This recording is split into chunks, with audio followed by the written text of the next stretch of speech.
Bonjour à tous. Dans la vidéo précédente, nous avons appris qu'il existe deux types de vases. Ceux destinés à la perdition, les vases de colère, et ceux destinés à la gloire, les vases de miséricorde. Et il nous a aussi été rappelé que c'est à nous de choisir le type de vase que nous aimerions être. Aujourd'hui, nous nous concentrerons sur les vases trouvés dans la maison de Dieu pour voir les différentes catégories, mais aussi apprendre lequel est le plus idéal et pourquoi chacun devra s'efforcer pour devenir un vase idéal. Alors, commençons.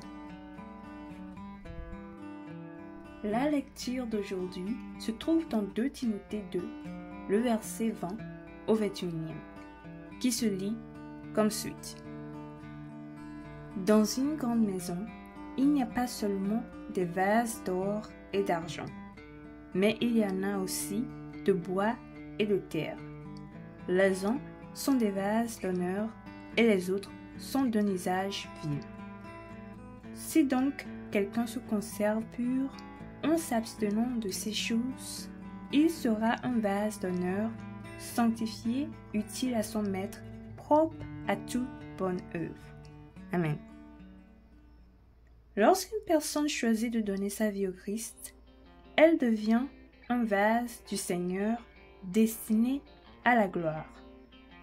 Néanmoins, pour s'approprier de cette gloire dans sa plénitude, il y a un chemin à parcourir. Au verset 20, il est noté que dans une grande maison, il n'y a pas seulement des vases d'or et d'argent, mais il y en a aussi de bois et de terre. Les uns sont des vases d'honneur et les autres sont de usage vil.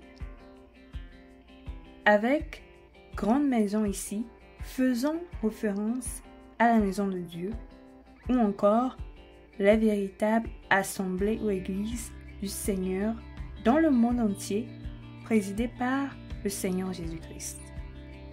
Mais aussi le mot vase, faisant référence au peuple du Seigneur qui adore en vérité et en esprit dans la grande maison. Et il est dit ici que ces vases sont soit en or, soit en argent, soit en bois ou soit en argile. Si je devais vous demander quels vases, selon vous, peuvent être considérés comme ultimement des vases d'honneur, vous répondrez probablement que les vases en or sont les plus idéaux et vous auriez raison, car contrairement aux vases en bois, en argile et en argent, un vase en or est plus précieux et plus résistant. Car en effet, malgré tout ce qu'il traverse, il résiste et subsiste. Maintenant, vous vous demandez peut-être quelles sont les caractéristiques qui rendent un vase en or si différent et si spécial des autres vases dans la maison du Seigneur. Eh bien, si nous relisons le verset 21, il est dit que si donc quelqu'un se conserve pur en s'abstenant de ces choses, il sera un vase d'honneur, sanctifié, utile à son maître, propre à toute bonne œuvre.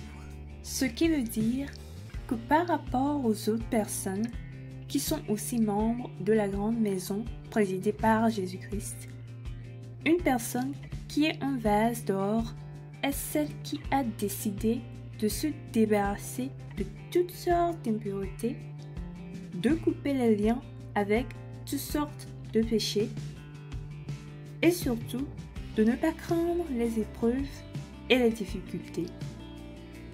Et oui, comparé aux autres catégories de vases, un vase en or est prêt à affronter tout ce qui vient sur ce chemin avec une grande assurance.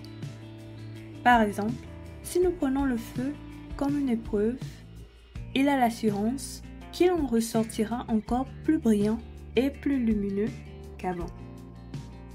Et donc, c'est ce zèle, cette discipline, cette sanctification qui fait de cette personne un vase d'or utile au Seigneur Tout-Puissant et propre à toute bonne œuvre.